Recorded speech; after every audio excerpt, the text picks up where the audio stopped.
Ndza mi pfuxela hi vito ra Hosi Yesu Kreste, ni pfuxela malandza ya Xikwembu hinkwawo hi vito ra matimba ra Yesu. Eka siku ra namuntlha eka sonto wa kahle hi tlhele hi hlangana nakambe ka ha ri n'hweti ya vamanana, n'hweti ya vavasati va tiko hinkwaro ra South Africa. Khensa ku yingisela ka n'wina kusukela laha hi nga sungula kona ku ta fika eka siku leri hi nga ka rona namuntlha. Hi rhandza ku khensa Xikwembu xi mi katekise ka va mani hinkwavo va kereke ya Worship Church na hinkwavo lava hi yingiselaka. Ni rhandza ku mi khensa swinene. Hi ya mahlweni hi twa rito ra Xikwembu eka siku ra namuntlha. Ni lava ku ya vulavula hi nhlokomhaka leyi nge ripfalo ra wena ra hanya na. A hi yeni ni ya hlaya rito ra Xikwembu ebukwini ya Varoma chapter 9 hi ta hlaya verse 1 and 2 ntsena. Xikwembu xi mi katekisa. A hi twaneni ku hlaya ka rito ra Xikwembu. Hi hlayeka hi ndlela leyi. Ndzi vula ndzi tiyisa emahlweni ka Kreste. A ndzi hembi. Ripfalo ra mina ri ndzi yimela hi moya lowo kwetsima. Loko ndzi ni gome lerikulu ni swirilo leswi nga heriki swi kona embilwini ya mina. Hi khensile ku hlaya ka rito ra Xikwembu. Ni rhandza ku kombisa leswaku ni lava ku vulavula hi ripfalo. Ku xana ripfalo ra wena tanihi mukreste, tanihi munhu aka n'hweti ya vamanana kumbe ka n'hweti ya vavasati ra hanya na. Xana ripfalo i yini? Ripfalo i xilo lexi tsundzuxaka munhu eka swilo hinkwaswo leswi taka endzeni ka mbilu ya yena, kumbe leswi a lava ku swi endlaka, kumbe leswi a swi ehleketaka, kumbe leswi a lavaka ku swi endla, kumbe loko a kwatile, kumbe loko a tsake. Ripfalo i xilo lexi tsundzuxaka munhu endzeni ka mbilu ya yena eka swilo hinkwaswo leswi taka evuton'wini bya yena. Xi n'wi tsundzuxa leswaku leswi swi kahle, leswi a swi kahle, leswi u nga endla, leswi u nge endli. Xana ripfalo leriwani ra hanya endzeni ka mbilu ya wena na? Ri kona endzeni ka mbilu ya wena na? Ra hanya na? Laha hi twa rito ra Xikwembu loko Pawulo a ta va a langutise timhaka ta vukreste, ku na swin'wana leswi a swi nga fambi kahle eka vamakwerhu lava a hanya na vona endlwini ya Xikwembu, kumbe vakreste lava a hanyisana na vona. Ku na swin'wana leswi swi nga fambi kahle. Kutani Pawulo a vaviseka endzeni ka mbilu. U ri laha hi nga hlaya kona, ndzi vula ndzi tiyisile a ndzi hembi, na ripfalo ra mina ra ni yimela eka moya lowo kwetsima, kumbe hi moya lowo kwetsima. Na ripfalo ra mina ra ni yimela, ra fakaza. Hileswaku ripfalo leri a ri hanya ra Pawulo eka leswi a swi vulaka, eka leswi a swi sola, eka leswi a lava ku ri swilo swi va hi ndlela ya a swi tiva a ku na ripfalo ra mina ra ndzi yimela. Eka swo tala leswi swi endlaka, xana ripfalo ra wena ra ku yimela na? Ripfalo ra wena ra ku sapota na? Ripfalo ra wena ra hanya na? Ra vula leswaku endla, ra ku tsundzuxa na? Kumbe ripfalo ra wena se ri fekhala, ra hanye wo ti endlela u ri wexe? Yimani ku byela mhani kumbe bava kumbe muntshwa hinkwenu, yimani mi hlamusela leswaku ripfalo loko ro ze ri fa vukreste a bya ha ri kona. Hi yo mhaka hi vona ku vanhu loko va karhi va hanya va ri vakreste va endla swilo leswi nga riki na ku languteka, hi ku ripfalo ra ku tsundzuxa ri file. Ripfalo ra ku tsundzuxa a ra ha hanyi. Ripfalo leri a ri fanele ku tsundzuxa a ra ha ri kona. Kutani mukreste u hanya ndlela ya vukreste na ndlela leyi nga riki ya vukreste, hi ku ripfalo ra ku n'wi tsundzuxa a ra ha ri kona, ri file. Ku na vanhu lava nga fela hi mapfalo endzeni ka vutomi bya vona. U nga va ri mukreste, u nga ri mukreste, mara ripfalo ri tshama ri ri kona. That's why Pawulo la a nge la ni vulavula timhaka leti ni tiyisile leswaku ripfalo ra mina ra ndzi yimela na le ka moya lowo kwetsima. Xana wena ra ku yimela ripfalo na? Eka tiboho hinkwaswo leswi swi tekaka, ra ku kota ku ku tsundzuxa na? Loko ripfalo ri ri kona munhu wa tsundzuxeka. Loko ripfalo ri ri kona hambiloko ri teka swiboho swo tika leswi a wu hleketa ku leswiwani nkarhi wun'wani lowo kwata kumbe loyi, mara ripfalo ra ku tsundzuxa ku leswi u nga endli, leswi huma ka swona, leswi swi tshiki leswiwani. Mara loko u ze u vona munhu a teka swiboho swa rhongo, ripfalo ra yena ri file. Hi yo mhaka ku eka vanhu lava mapfalo ya vona ma hanyaka, na le ndleleni ya Xikwembu ku le ka vanhu lava mapfalo ya vona ma hanyaka, ku le ka vanhu lava mapfalo ya vona ma nga kahle, va yingisela mapfalo ya vona leswaku ma ri yini. Hi mani ku byela mhani wa mina tani hi mhani, yingisela ripfalo ra wena ekaya, endyangwini wa wena yingisela ripfalo ra wena, ekerekeni yingisela ripfalo ra wena, hinkwako laha u nga kona yingisela ripfalo ra wena leswaku ri ri yini. Xana ri endla leswi swi endlaku na, ri hanya leswi swi hanyaku na, ri seketelana na wena na, kumbe wo ti endlela u ri kanya leswaku mina na endla leswiwani a ni na mhaka na rona ripfalo. Ri fa ripfalo hi ku kanyiwa hi ku na vanhu lava nga yingiseki ripfalo ra vona. A wu fanele nkarhi wun'wana u nga fikanga kwalani, a wu fanele u nga fikanga ka xiyimo xexo, mara ripfalo ra wena ri ku tsundzuxile wena u ala. Namuntlha xiyimo xi le ku tikeleni, namuntlha xiyimo a xa ha fambisani na wena, namuntlha xiyimo xi le ku karhateni swinene hikwalaho ka ku ri wena a yingiselanga ripfalo ra wena. U ri Pawulo laha hi nga hlaya kona, ndzi vula ndzi tiyisile leswaku ripfalo ra mina ra ndzi yimela na le ka moya lowo kwetsima. Xana ra wena ra ha kota ku yimela na, ra ha kota ku tsundzuxa na? U le ku lahlekeni makwerhu wa mina loko ripfalo ra wena ri nga ha tirhi. Vanhu va ku pfumala ripfalo leri tirhaka va na nkingha ngopfu swinene, hambi ku ri kerekeni, hambi ku ri mindyangwini, hambi ku ri swikolweni. Loko munhu ripfalo ri file ku na problem. Pfuxa ripfalo ra wena, yingisela ripfalo ra wena, hanya hi ripfalo. Ripfalo ri vekiwile, ni vurile ku sunguleni ni ku ri vekeriwa ku tsundzuxa. Hi matimu man'wana loko ri hanya ripfalo ra wena ri nga ha tirhi a wu na mutsundzuxi. Haleluya. Hey, ebukwini ya John chapter 8 verse 9, vavanuna van'wanyani va khoma nsati wun'wanyani va ku endla vuoswi, va famba na yena eka Yesu. Bibele yi komba kahle leswaku siku rin'wanyani loko va hlangana na Yesu va ku hi loyi n'wansati u endla vuoswi, kutani u fanele u khandziwa hi maribye hi milawu ya vamani na vamani na vamani, va swi hlayelela swi tala. Yi ri Bibele Yesu a korhama hansi a tsalatsala, loko a pfuka va hlamula a ku loyi a nga riki ni nandzu exikarhi ka n'wina a ku ve yena la sungulaka a n'wi khandla. Yi ri Bibele mapfalo ya vona, haleluya, mapfalo ya vona ya sungula ku vulavula na vona, mapfalo ya vona ya sungula ku va avanyisa, mapfalo ya vona ya sungula ku va tsundzuxa ku xana a mi na swidyoho, xana a mi na milandzu na. Hi ku mapfalo ya vona a ma hanya. Yi ri Bibele vakulukumba lava va yingisa mapfalo ya vona leswaku ma va avanyisa, va suka va hangalaka va famba. Ku le ka vanhu va ka hina lava va yimaka va yingisa mapfalo ya vona. Ku na vanhu endlwini ya Xikwembu, hambi ku ri va manana, hambi ku ri va bava, lava u kuma nkarhi wun'wanyani i endla swilo swo huma ndleleni. Van'wana loko va tsakile va kota hambi ku ya nwa mabyala, va ri vakreste va kanya ripfalo ri karhi vula ri ku leswi a swi kahle. Xana ripfalo ra wena ra ha tirha na? Ekaya eka nsati ku na tinhlamulo tin'wanyani bava, loko u karhi u ti hlamula ripfalo ra vula ku u nga n'wi hlamurisi swona. Ripfalo ra ku tsundzuxa mhani leswaku u nga n'wi hlamurisi swona, mara u kanya ripfalo. U na khombo loko ripfalo ra wena ri nga ha tirhi u ri kanya. Ripfalo ni vurile ku ripfalo ri endleriwe ku tsundzuxa wena.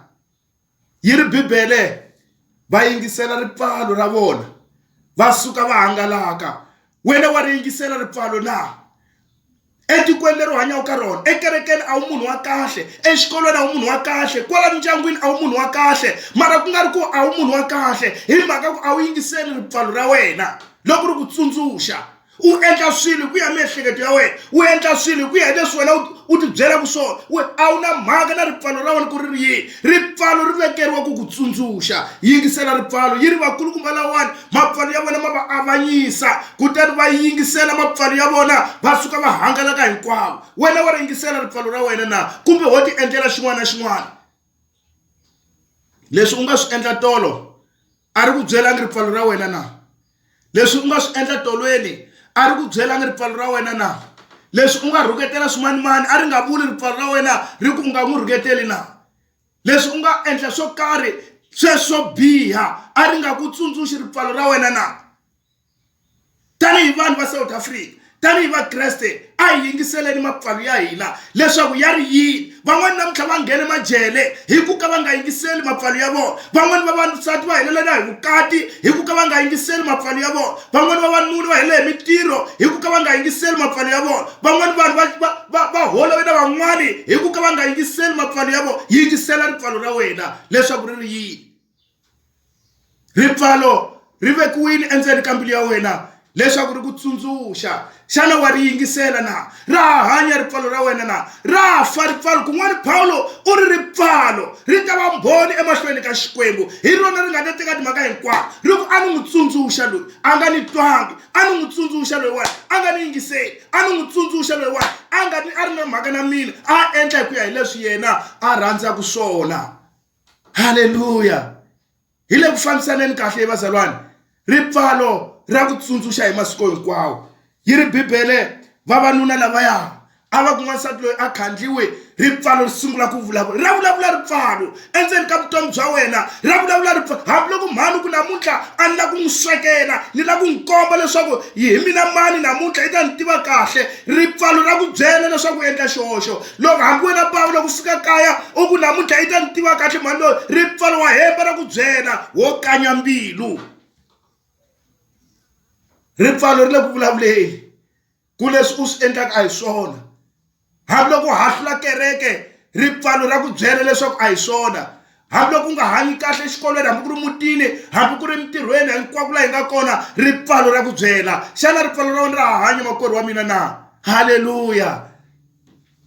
Ku na vanhu lava va nga fa mapfalo endzeni ka vutomi bya vona, mara yimani ku kombisa leswaku loko ripfalo ro ze ri fa u le nkingheni. Hi yo mhaka hi vona ku va mhani va swikhongelo van'wani va swi kota hambi ku nwa mabyala. Hi yo mhaka leyi hi vona ku hambi va mhani va swikhongelo van'wani va swi kota eku endla swo huma etindleleni. Va bava va xikhongelo va swi kota eku huma etindleleni, va dlaya vasati, va dlaya vana, va endla hi ku mapfalo ma file, va makanyile ma ze ma fa. A va ha swi koti ku tsundzuxeka, a va ha tsundzuxiwi hi ripfalo hikuva ripfalo ri file. Va ka hina u na khombo loko wo tshika ripfalo ra wena ze ri fa.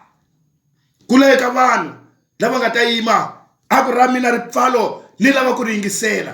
Tanihi n'wana wa South Africa, tanihi n'wana wa Xikwembu, tanihi mukreste, yingisela ripfalo ra wena. Famba hi ku yingisela ripfalo ra wena. Yi ri vakulukumba lawani va ku hina ripfalo leri ri vulavuleni na hina ha famba. Va suka va nyamalala va ti vona leswaku impela hina milandzu. Mali loyiwani hi nga vula leswaku u endle nandzu mara na hina hi na swona swidyoho. Va suka va hangalaka hinkwawo hi ku avanyisiwa hi ripfalo. Wena ke hambiloko ripfalo ri vulavula u na mhaka, hambiloko ripfalo ri vulavula a wu yingiseli, u endla leswi wena u lavaka swona. Yima ni ku byela u ta holova na Xikwembu siku rin'wanyana. Haleluya. Ebukwini ya timhaka ta Apostoli chapter 24 verse 16 u ri Paulo, ndzi tisa hi matimba lamakulu swinene leswaku ripfalo ra mina ri nga tshuki ri ndzi sola emahlweni ka vanhu na le mahlweni ka Xikwembu. Ndzi tisa hi matimba lamakulu leswaku ripfalo ra mina ri nga tshuki ri va rona ri ni solaka emahlweni ka Xikwembu na le mahlweni ka vanhu. Ri ta ku sola ripfalo emahlweni ka vanhu, ri ta ku sola ripfalo emahlweni ka Xikwembu. Xana loko ri ku sola wa ri yingisa na? Loko ri ku sola wa teka na? Loko ri ku tsundzuxa wa khoma na? That's why Paulo ange ni tisa hi matimba lamakulu swinene leswaku ripfalo ra mina ri nga tshuki ri ni sola emahlweni ka vanhu. Hi matimba man'wana a lava ku vula leswaku a ni lavi ku endla swilo swo huma ndleleni, a ni lavi ku endla swilo swo ka swi nga ri kahle, a ni lavi ku endla swilo leswi vanhu va nga ta hlamala hi ku ripfalo ra mina ri nga ni sola emahlweni ka Xikwembu na le mahlweni ka vanhu. I kangaki makwerhu wa mina ri ku sola ripfalo ra wena? I kangaki makwerhu wa mina ri ku sola bava? I kangaki bava ri ku sola ripfalo ra wena? Kangaki mhani ri karhi ku sola? I kangaki muntshwa ri karhi ku sola? Kangaki kereke ripfalo ra wena ri karhi ku sola? Van'wani mimiti ya hina sweswi ni vulavulaka yi le ku tsekatsekeni, yi la ku hahluka hi ku ka hi nga yingiseli tipfalo ta hina. Yi la ku hahluka hi ku ka hi nga yingiseli leswi ripfalo ri vulaka swona.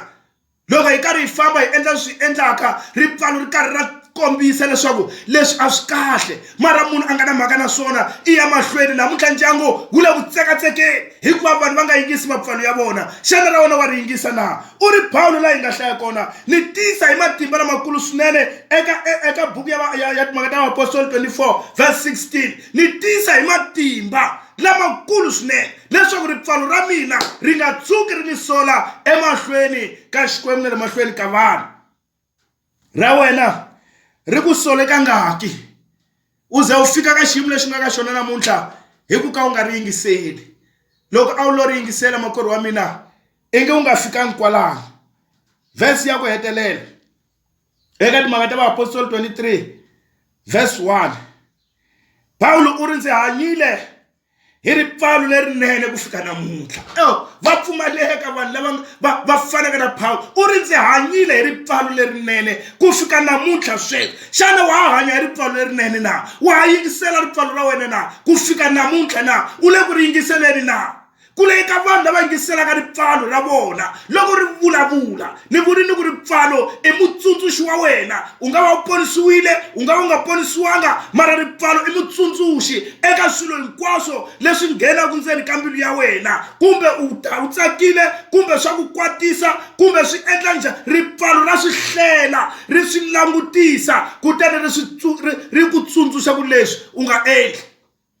U ri Pawulo ndzi hanyile hi ripfalo lerinene ku fika namuntlha. Hi mati man'wana a nga ti kanakani Pawulo, a fambisana na ripfalo ra yena, a hanyisana na ripfalo ra yena. Xana wena wa ri kota ku ri yingisela ripfalo ra wena na? Yima ni ku byela ku faka ripfalo i ku onhaka ka wena, ku faka ripfalo i ku ti onhela swilo swa wena, ku faka ripfalo i ku swilo swa wena swi nga fambi, ku faka ripfalo i ku wena u nga vi na leswinene evuton'wini, ti-decision ta wena kumbe swikombi swona hinkwaswo leswi u nga ta swi endla u ta swi endla. Ripfalo ri ku tsundzuxile u endla decision to ti nga ri kahle. Cinca makwerhu wa mina, loko na ha vulavula hi ripfalo, sungula namuntlha wisela ripfalo. Ri ta nyika ku hlonipha, ri ta ku nyika ku hlonipha kereke, ri ta ku nyika ku hlonipha ndyangu, ri ta ku nyika ku hlonipha nuna na nsati, ri ta ku nyika ku hlonipha n'wana. Yingisela ripfalo ra wena. Loko u famba hi ku yingisela ripfalo ra wena u ta hanya ku ya mahlweni. U ri Pawulo ni hanyile hi ripfalo lerinene ku fikela namuntlha. Ni ri Xikwembu xa matimba a xi ku katekise eka sonto wa namuntlha wa ti 24 mpundzu wa namuntlha, ka ha ri siku ra vamhani va South Africa. Kateka makwerhu wa mina, pfuxa ripfalo ra wena, yingisela ripfalo ra wena u ya mahlweni swa ku Xikwembu xi ku katekisa hi vito ra matimba ra Yesu Kreste wa Nazareta. Pfala matihlo hi khongela leswaku hosi yi ku pfuna. Xikwembu lexi hanyaka na khongela, ni khongela munhu un'wana na un'wana loyi a hi twaka, hinkwavo lava nga hi languta. Xikwembu xanga vapfuni mapfalo ya vona, Xikwembu a ma hanyi hi kota ku famba endleleni ya vukreste. Loko ma nga hanyi Xikwembu hi nge yi fambi tanihi. Pfuna un'wana na un'wana hosi ya tilo loyi a yingiseleke sweswi hi vito ra matimba ra Yesu Kreste wa Nazareta. Amen.